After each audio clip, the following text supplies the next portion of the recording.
Hey everybody, I have a huge sports magazine collection and I'm doing my trying to do my collection as chronologically as I can. I did the first three iterations of Sports Illustrated if you'd like to go back and check those videos out.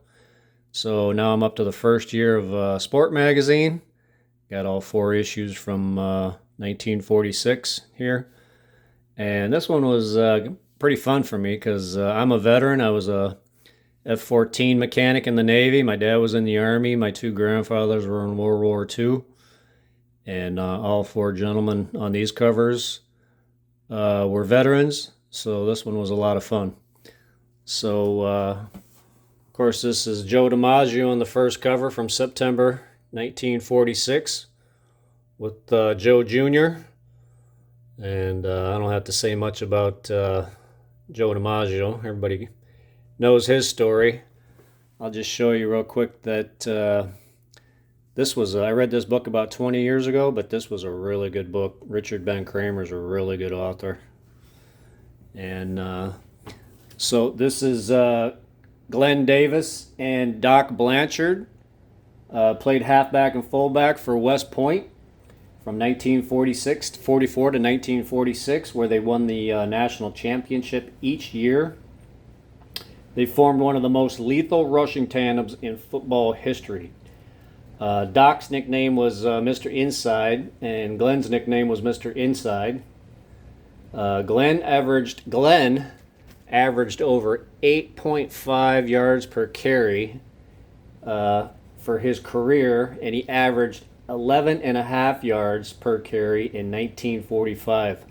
Both records that still stand today. Glen and Doc set a record for a combined 97 touchdowns that wasn't broken until Reggie Bush and Lendale White of USC broke it with 99 in 1997. Glen was runner-up for Heisman in 44, was runner-up to Doc in 1945, and won it in 1946.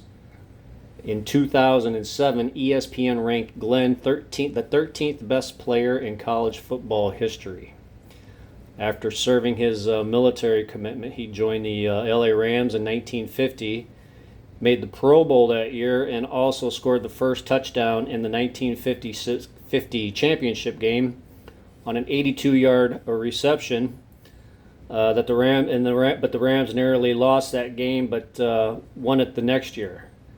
The Rams released him in 53, and Army retired his number 41.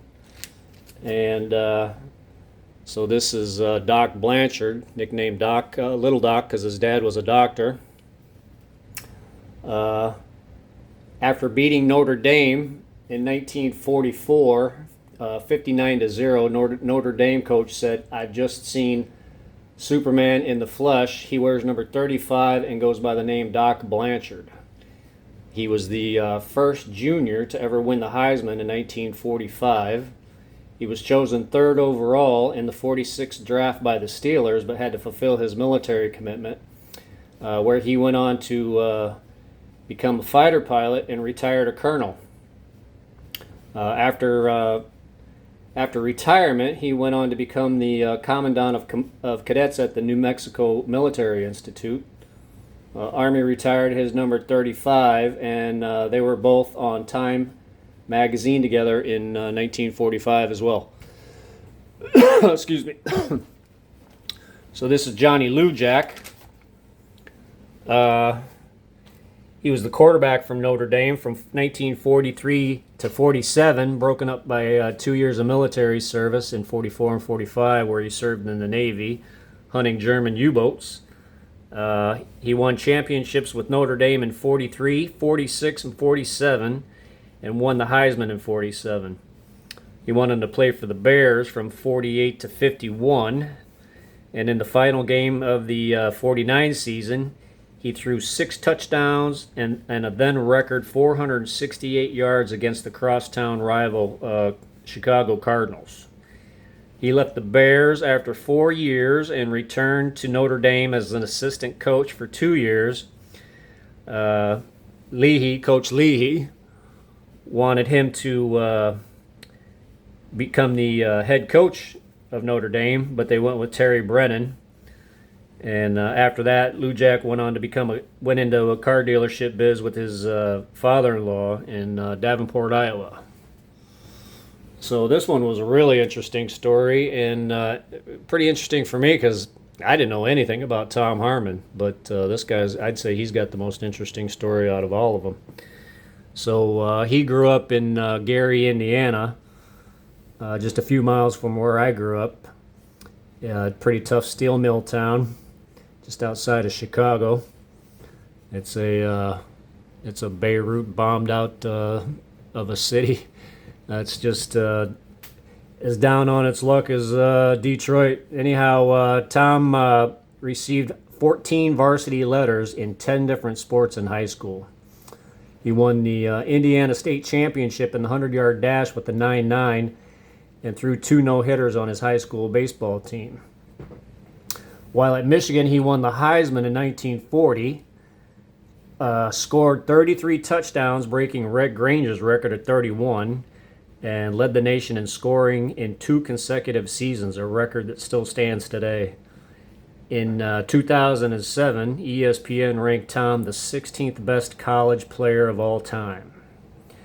In 1941, the Bears selected him first overall, but he claimed he was done with football and wanted to go into acting. In his first acting role in 1941, he played himself in Harmon of Michigan. He was in a couple more movies and then was drafted into World War II, where he became a pilot. In 1943, a bomber he was piloting crashed in South America, and out of 6 crewmen, only he survived. He had to walk through the jungle several days until he came upon some natives who canoed him to safety. He was shot down again months later in a P-38 over the Yangtze River in China. When he got back from the war, he pursued broadcasting for a while, but after receiving a hefty tax bill, he ended up joining the LA Rams in '46. But thankfully, mostly from war injuries, he didn't have eye-popping numbers, and after getting his 13th broken nose, he returned to broadcasting.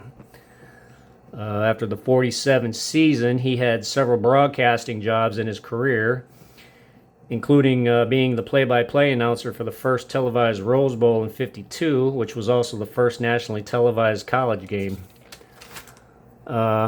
He married actress and model Elise Knox, and her wedding dress was made from the parachute he used to bail out of his P-38 over China. They had 3 children. Listen to this. They had 3 children. Their oldest daughter, Kristen, married TV star and singer Ricky Nelson. The second daughter, Kelly, married John DeLorean, and their youngest son was famous actor Mark Harmon. Probably most famous as the lead in NCIS. Mark actually played QB for a couple of years at UCLA from '72 and '73. Mark married Pam Dauber, who played Mindy alongside Robin Williams in Mork and Mindy. Tom was on the cover of Time magazine in '39 and made the cover of Life in 1940. He was awarded the Silver Star and Purple Heart in the military. His number 98 was retired by Michigan, and he died in 1990 at only 70 years old. So I thought Tom Harmon surprised me. He's got quite a story. It'd make quite a movie.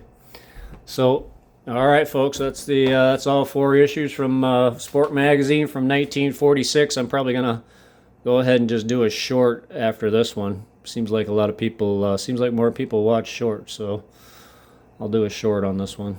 All right, thanks for watching.